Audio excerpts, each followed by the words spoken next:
kabajamtoota ordoftootaa fi jaalattoota milkoo orootuubi nagaan keenya bakka jirtan hundattuyyuu isiniif haa baay'atu. Egaa har'a immoo qabannee isiniif kan dhiyaanne barreeffama xiinxalaa siyaasaatii fi daayirektara OMN duraanii kan turan obbo Jawaar Mohammad barruu fuula FB isaanii irratti akkasiin waamicha oromummaa jedhu dhiyeessan nummoo sagaletti jijjiiree isiniif dhiyeessaa nafaana turaan affeerraa kooti. Waamicha oromummaa humna poolisii oromiyaa Jawaar Mohammad irraa sheer godhaa miseensota hundaa biraan ga'a jechuun barruu isaanii waabeffatan akkasiin sagaletti isiniif jijjiiree isiniif dhiyeessuudhaaf yaalaa na hordofaan affeerraa kooti. Waggaa sadan tokko dura wayita qabsoon Oromoo finiinetti diina kokkee wal qabaa turre san jaarmiyaaleen mootummaa keessaa qaamni dursee qabsoo Oromoof dirmate poolisii Oromiyaa ta'uu seenan galmeessee jira. Gariin keessan saba keenyatti hin dhukaafnu jettanii aarsaa taatan, gariin ni hidhamtan, gariinis hojiirraa ari'amtan, gariin sirnicha dhiiftanii ifatti qabsoo uummatatti dabalamtan. Aarsan keessan boonsaan kun hundumtuu galmee seenaa keessatti cululuqee ifaa jiraata. Seenaan poolisii Oromiyaa kun har'a hoo eessaa garamitti deemaa jira jedha of gaafadha.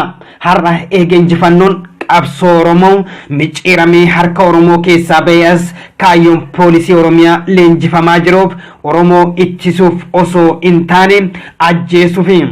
Oromummaan kunuunsuuf osoo hin taane diiguuf, Oromiyaa tiksuuf osoo hin taane salphisuuf kan akeekate ta'uu haasaya warra gubbaa keessa jiru irraa hubachaa jirra.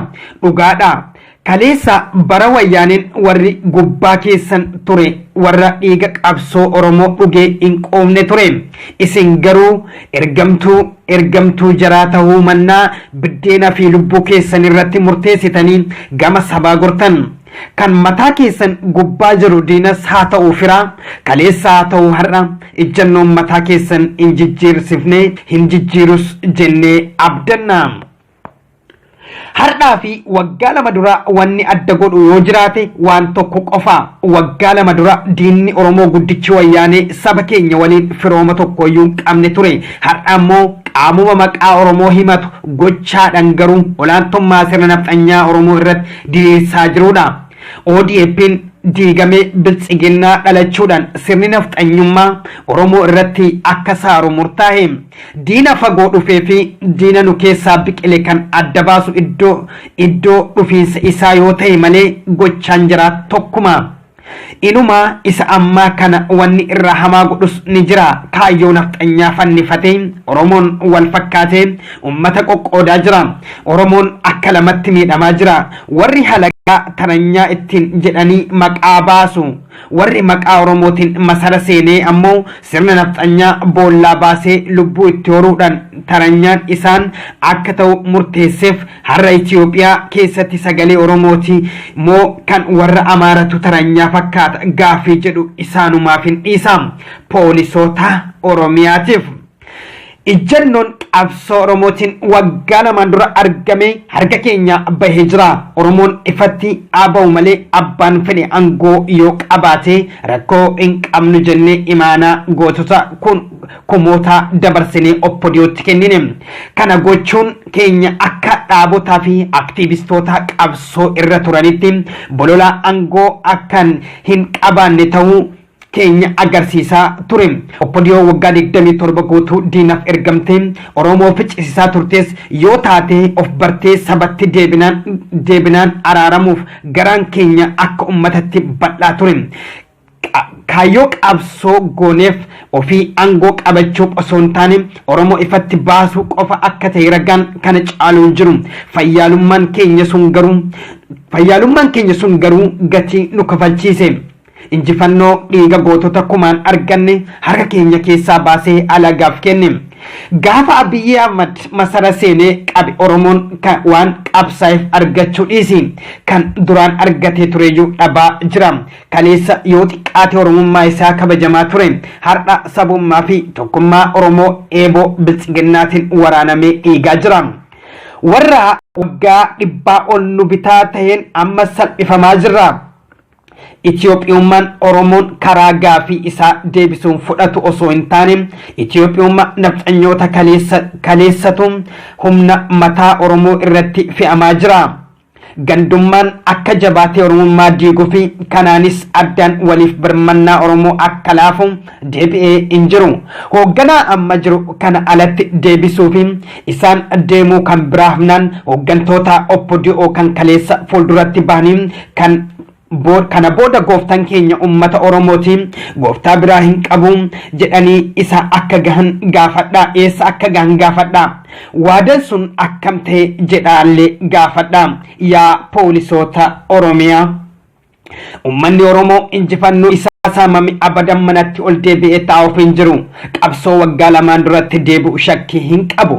Kana jaalanne qofa osoo hin taane dhiiga goottota kumaatamaatu nu dirqa. Ekeraa isaanittu irriba nu dhorka. Lafee isaanitu nu waraana. Oromoon bara har'aa akkasitti dammaqee fi teknooloojistolee dhiisii bara hin dammaqne jedhamu fi dukkana keessa ture sanu roorrootti harka kennatee bulee hin beeku. Isinis as keessatti qooda Oromummaa keessanii bahuun seenaa gaarii qabdan tikfachuu malee karaan biraa ulfina isinitti horuu hin jiru. Saba keessan waliin dhaabbadhaa. Qawween baattan kun kan Oromoo ajjeesu osoo hin taane kan Oromoo irraa diina ajjeesu ta'uu qaba. Kaleessa wayyaaniin akkasitti salphatti kufti jedhee kan yaade hin turre. Humni qabsoo ummata Oromoo ummataa garuu waan godhe agartaniittu. Warra har'a injifannoo Oromoo micciiree alagaaf kenne kanas kan hudha qabee afaaninis ta'u gooftaan keenya Oromoodha jechisiisee qabsoodhuma sabichaatiin borus sabni kun dhiiga dabalataa dhangalaasa ta'a malee ifatti bahuun isaa hin oolu. Gaafa sana garuu warri har'a maqaa sabichaatiin kakatee aangoo qabatee ka'ee deebisee gane gaafatama seenaa jalaa hin baan. Isin poolisoonni Oromiyaa mindaa guyyaa lamallee qanansiifattee isin oolchuu hin dandeenye jettanii saba keessan faallaa hin dhaabbatina. Oromoo ajjeesuuf isin bobbaasuu hin danda'u. Saba keessan tiiksaa malee hin ajjeesina. Saba keessanitti aggamtanii maqas matas hin dhabina. Ilmaan keessan muruuf maqaa badduu dhalchiiftanii hin darbina. Mustafaa Hasan fakkeenya godhadha. Warra isin keessa dhaabbate sabatti garaa jabaatu agarraan biraa hin dabrina. Adaba caasaa jirtan keessatti tokkummaa keessan jabeessaa. Kan isin fakkaatee isin basaasu of keessaa balleessaa. Siyaasa biyya keessan keessattuu Oromoon itti deemaa jiru dammaqiinsan ordofaa. Kiyyahoo qoonni keessantu kiyyahoo qoonni maali jedha ejjannoo sabni isinirraa eegu fudhadha. Guyyaa deebi'ee dheeratuuf Oromoon bilisummaa dhugaa argachuun abadan waanuma hin oolle. Guyyaan deebi'ee dheeratus Oromoon bilisummaa dhugaa argachuun abadan hin oolle jechuun poolisii Oromiyaatiif dhaamsa fi rifaatuu qabu Jawaar Mohammad akkasiin barreeffama fuula FB isaa irratti maxxanseen waabeffannee isiniif dhiyeesse. Kan isiniif dhiyeessan immoo Guutaa Nashaatiin waan hordoftaniif galatoomaa isiniin jechuudhaan barruu kiyyaa ammaaf qabadhee dhiyaadhe isiniif goolabee jira. Nagarraa oolan immoo affeerraa kiyyaa. Nigafi mimani yeko badatu magariisa dache dafa kijalala amba firabata melufa lufa gara lafeti ko